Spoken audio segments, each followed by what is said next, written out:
जो खाना जिस्म के लिए जरूरी हो उसको भी हद से ज्यादा खाओगे तो नुकसान उठाओगे। तो जो मोबाइल ना जिस्म के लिए जरूरी, ना रूह के लिए जरूरी, ना दिमाग के लिए जरूरी, ना सोच के लिए जरूरी, उसमें इतना डूब के निकलो। ये मेरे दिल का, ये कोई तकरीर नहीं है ना ये कोई मुकर्रिर का ये उन्वान है, ये मेरे दिल का दर्द है। वरना आप कहेंगे कि आप ये क्या ले आए। मैं ये कोई खतीब के हैसियत से नहीं आया, मैं अपने दिल का दर्द अपने भाइयों के पास लेकर आया। इसलिए कि खून के रिश्तों के भाइयों की वो अहमियत नहीं है जो दीन के रिश्तों के भाइयों की अहमियत। हाँ, तुम मेरे नबी के उम्मती हो और मैं तुम्हारे नबी का उम्मती हूं, और ये इतना अटूट रिश्ता है कि खून के रिश्ते तो टूट सकते हैं लेकिन दीन का रिश्ता कभी नहीं टूट सकता। इसलिए खुदा के लिए रहम करो अपनी कौम पर, अपने बच्चों पर। तो मैं ये अर्ज करने चला था कि उनका मंसूबा होता है ना काफिरों का, यहूद और नसारा, इस्लाम दुश्मन ताकतों का। जब उन्होंने देखा कि बड़ी उम्र की मुसलमान औरतें और लड़कियां पैंट शर्ट नहीं पहनती, अंग्रेजी लिबास नहीं पहनती, यही कह रहा था, तो उन्होंने कहा कि ये अचंभा महसूस कर रही है बड़ी होकर लिबास पहनने में अंग्रेजों का, बचपने से पिनाओ इनको। फिर छोटे छोटे बच्चों के लिबास आए। हमने सोचा यार चलो बच्ची तो है ना मेरी बेटी, पिनाओ इसको पैंट शर्ट, पिनाओ इसको जींस टी शर्ट। बच्ची कब बड़ी होगी बाप को एहसास भी नहीं होता, मां को एहसास भी नहीं होते बच्चे कब बड़े होते हैं। कभी अचानक नजर पड़ती है तो दिल कहता है मेरा बच्चा इतना बड़ा हो गया। लेकिन बचपने में आपने जो आदत डाली, बड़े होकर कोई आदत आती नहीं है। यह बात ध्यान रखना इस जुमले पर, बड़े होकर कोई आदत आती नहीं है। जो बचपने में आ जाती है वो उसमें इंप्रूव होती है, वो उसमें ऐड नहीं होती, बल्कि जो अंदर थी वो गोया कि अगर चिंगारी थी तो शोला बन जाती है। अब बचपने में क्या दे रहे हो ये देखो, बचपने में क्या दे रहे हो ये देखो। इसलिए कि जब तक के पौधा नरम होता है, इधर झुका ले, इधर झुका ले, इधर झुका ले, इधर झुका ले, जिधर चाहे झुका ले या सीधा रखे, आपके इख्तियार में है। जिस दिन तरावर दरख्त बन गया आपका इख्तियार नहीं चलेगा। बच्चे जब तक छोटे हैं उस वक्त तक के जो चाहो बना लो, चाहे वली बनाओ चाहे शैतान बनाओ, चाहे चोर बनाओ चाहे पाक दामन बनाओ, चाहे इबादत गुजार बनाओ चाहे बदकार बनाओ। आप देखते बाबा फरीद की मां ने बड़े होने के बाद मेहनत नहीं की, 4 साल के फरीदुद्दीन पर मेहनत की।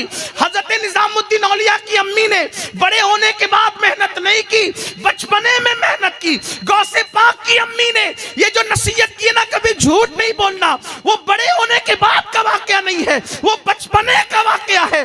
बचपने में जो डाल सकते हो डाल दो। इसीलिए तो मेरे आका ने फरमाया अपने बच्चों को 3 बातें सिखाओ, अपने बच्चों को 3 बातें बचपने में सिखा दो। पहली बात तुम्हारे नबी की मोहब्बत, नबी के अहले बैत की मोहब्बत और कुरान की तालीम उनको दे दो। ये 3 बातें पिला दो। अब जब वो जवान होगा, परवान चढ़ेगा, तो अल्लाह अकबर, जैसे जैसे जवान होता जाएगा इश्क रसूल में इजाफा होता जाएगा, मोहब्बत रसूल में इजाफा होता जाएगा। इश्क रसूल ईमान को मजबूत करेगा और इश्क अहले बैत ईमान को बचाएगा। देखो ईमान की मजबूती के लिए नबी के इश्क की तरफ बुलाया और ईमान को बचाने के लिए अहले बैत की मोहब्बत की तरफ बुलाया। जब दोनों मोहब्बतें जमा हो गई तो कहा अब कुरान पे अमल कर, तू यहां भी कामयाब रहेगा वहां भी कामयाब रहेगा। सुभान अल्लाह, सुभान अल्लाह, वाह। ये है तो मंसूबे थे बच्चियों को अंग्रेजी कपड़े पहनाने के लिए। अल्लाह अकबर, हमारी बच्चियां जब नन्ही सी बच्चियां होती थी तो उनको बताया जाता था सैयदा फातिमा का बचपना कैसा था, अम्मा आयशा सिद्दीका की जिंदगी कैसी थी, माँ खदीजतुल कुबरा की जिंदगी कैसे। बच्चियों को ये बताया जा, अब तो कुछ भी नहीं, माँ को खुद नहीं पता कि खदीजा कौन है। हमारी पहली उम्मुल मोमिनीन जो मोहसिना इस्लाम है, इस्लाम की मोहसिना है। हाँ, नबी पर उस वक्त जब सर जख्मी हो जाता तो पट्टी बांधने के लिए कपड़ा नहीं होता था, तो सैयदा खदीजा अपने दुपट्टे को फाड़ कर हुजूर को पट्टी बांधती थी। मैं तो जब सैयदा खदीजा का जिक्र करने लगता हूँ या सोचने लगता हूँ तो मैं सोचता हूँ उस माँ का मर्तबा कौन जान सकता है जिसकी बेटी सैयदा फातिमातुज़ ज़हरा है। फातिमा जैसी जिसकी बेटी हो, वो माँ का मर्तबा क्या होगा। बल्कि एक बात कहूं, सैयदा खदीजा का मर्तबा पेश करने के लिए एक बात कहता हूं, अगर किसी के दिल में उतरे तो अल्लाह करे उतर जाए और वो मुकद्दस माँ की हम मोतकीद हो जाएं। देखो फातिमा वो है ना, फातिमा वो है जो पुलसरात से गुजरे तो अर्श से निदा आए, नबी की बेटी फातिमा पुलसरात से गुजर रही है। मैशर वालों अपनी नजरें झुका लो, बार बार सुनाए, तकरार के तौर पे नहीं, असल उन्वान की तरफ आने के लिए तमहीद के तौर पे। जिसके लिए मैशर वालों की गर्दन झुकेगी वो कौन है? सैयदा फातिमा। नबी जिसके लिए उठकर खड़े होते हैं वो कौन है? सैयदा फातिमा। फिदा की उम्मी व अबी या फातिमा जिसके लिए कहते वो कौन है? सैयदा फातिमा। बदा तो मिन्नी जिसके लिए कहते वो कौन है? सैयदा फातिमा। जिगर का टुकड़ा है वो कौन है? सैयदा फातिमा।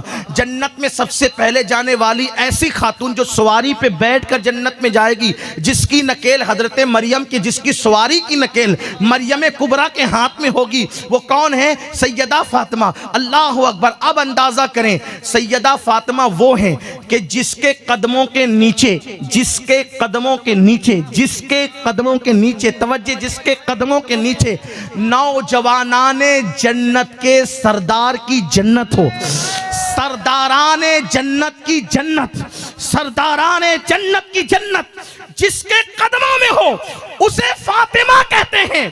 और फातिमा की जन्नत जिसके कदमों में हो उसे खदीजतुल कुबरा के। वाह वाह वाह, नारे तकबीर, नारे रिसालत, सैयदा ज़हरा, सैयदा ज़हरा। अल जन्नतो तहत अक़दामिल उम्महातिकुम, तुम्हारी माओ के कदमों के नीचे तुम्हारी जन्नत। उस खदीजा की मैं मनकबत क्या बयान करूं, लेकिन हमारी कौम की बच्चियों को पता ही नहीं है कि वो सैयदा खदीजा कौन है। नहीं पता है, कभी नहीं। हीरोइन कौन है, कौन सी अदाकारा, किस खानदान से, सब पता है। नबी की पहली ज़ौजा, नबी की पहली ज़ौजे पाक। और एक बात बताऊं, नबी की पहली शरीके हयात। अब तवज्जो आपकी, नबी की पहली शरीके हयात। शरीके हयात का मतलब जब तक हयात है तब तक शरीक। मेरी और आपकी हयात हमेशा नहीं, इसलिए हमारी बीबियां शरीक हैं, मरने के बाद फरीक है। लेकिन नबी की हयात की कोई मुद्दत नहीं है। फनबी जुल्लाए हय्युन, अल्लाह का नबी अल्लाह की अता से हमेशा जिंदा है। तो जैसे वो कल शरीक थी वैसे आज भी शरीक है। ये नबी की शरीके हयात, नबी की शरीके हयात। इसीलिए नबी की बीबियों को आज तक हम बीबियां ही कहते हैं। औरों की बीबियों को मरने के बाद बेवा कहते हैं, लेकिन हम नबी की बेवाएं नहीं कहते। दोस्तों, जैसा कि आपने इस वीडियो में देखा कि सैयद इब्न क़ादरी साहब ने अपनी गुफ्तगू में जिस बुनियादी नुक्ते पर जोर दिया है वो है लिबास में हया और सादगी। इस्लाम हमें सिर्फ जिस्म ढांपने को नहीं कहता, बल्कि ऐसे लिबास से बचने की तलकीन भी करता है इससे ज़्यादा चुस्त हों या इतना बारीक हों कि जिस्म की साख्त नुमाया हो। उनका मकसद मुआशरे में हया के कल्चर को फ़रोग़ देना है। दोस्तों, दीन की बात पहुँचाना हर आलिम का फ़र्ज़ है।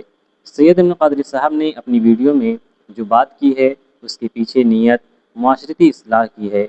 इस बात से इनकार मुमकिन नहीं है कि एक इस्लामी मुआशरे में लिबास का बावक़ार होना ज़रूरी है, और उलमा का काम हमें उन्हीं हुदूद और क़ुयूद की याद दहानी कराना है।